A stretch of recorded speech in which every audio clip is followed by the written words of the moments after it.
Welcome back to Media7, where I'm discussing the realities of current affairs, news and the ratings with Matt Nippert, Rachel Cunliffe and Brian Edwards. And we talked before the break about a John Key story that didn't run. Perhaps now we should have a look at a John Key story that ran everywhere. He's the Prime Minister who's also our prime political hunk, according to a survey of 700 Kiwis. Surprising, I've got to say. Well, I've found the most flattering photographs I can of our political pin-ups, and we're here at Parliament grounds. What better place to find out if they truly are hot or not? I think he's got quite high cheekbones, relatively big eyes. Nikki Kay had a few admirers. Fair enough. She's awesome. And if you're wondering what our hottest politician is doing for Valentine's Day, he's cooking a special dinner for his wife. What a guy. Simon Bradwell, One News. And if you wonder where that story came from, it came from this press release put out by Durex. Also put out this press release, which didn't get quite such coverage, which claimed that we'd all rather have sex toys than power tools for Valentine's Day. This was all part of a marketing strategy by Durex. And Durex have been quite open about this in the past. They run these polls of varying worth. They try and own the concept of sex, and they get their branding all over Valentine's Day. It worked magnificently for them. Here's John Key at the big day out, the big gay out, and you may be able to see there's a Durex logo. I mean, good luck to Durex, but do we see too much of this? Oh, I think certainly Durex has done remarkably well out of this, and you really have to salute them. But it was an excuse for a very light and frothy story. But I mean, you know, John Key being a sexiest politician, I think we have to go back to Henry Kissinger and power being an aphrodisiac, because apparently even Rob Muldoon got some friends back in the day. He did indeed.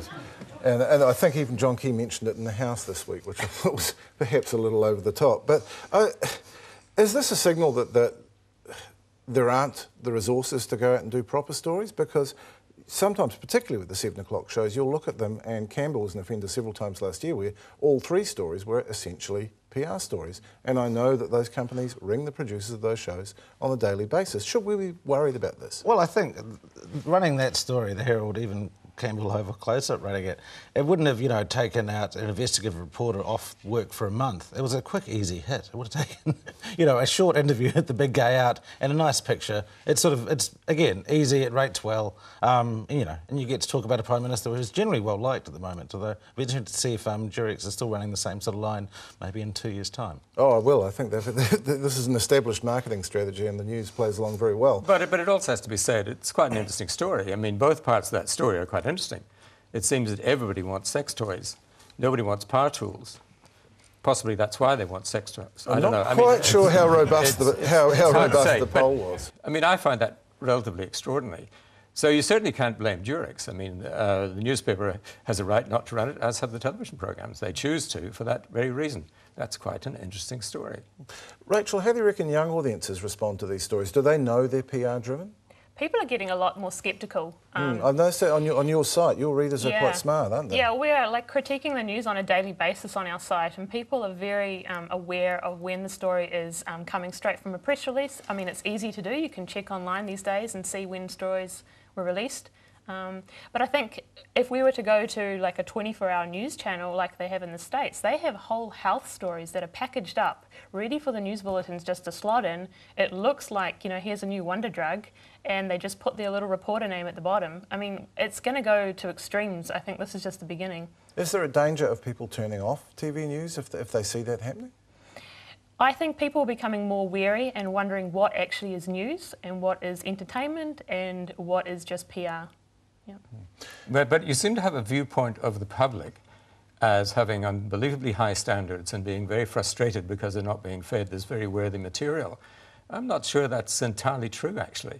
I mean, I think there is an appetite for some of this material, really. One of the big problems, I think, is that because we don't have intelligent, discursive, in-depth current affairs on television in peak time, nobody knows how it would rate. There's no way of knowing how it would rate because it's on Sunday morning when there are hardly any viewers. So, I mean, until that's explored, we'll never really know. Will it be explored in the kind of environment No, that it we have? won't. No, I'm absolutely certain it won't. And I'm absolutely certain that all the things that we're complaining about tonight will get worse and worse and worse.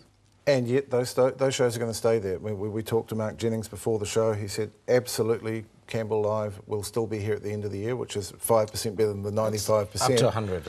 Indeed. Anthony Flannery, the head of news at TVNZ, has said, yes, absolutely, Close Up will still be there. How's it going to unfold, do you think?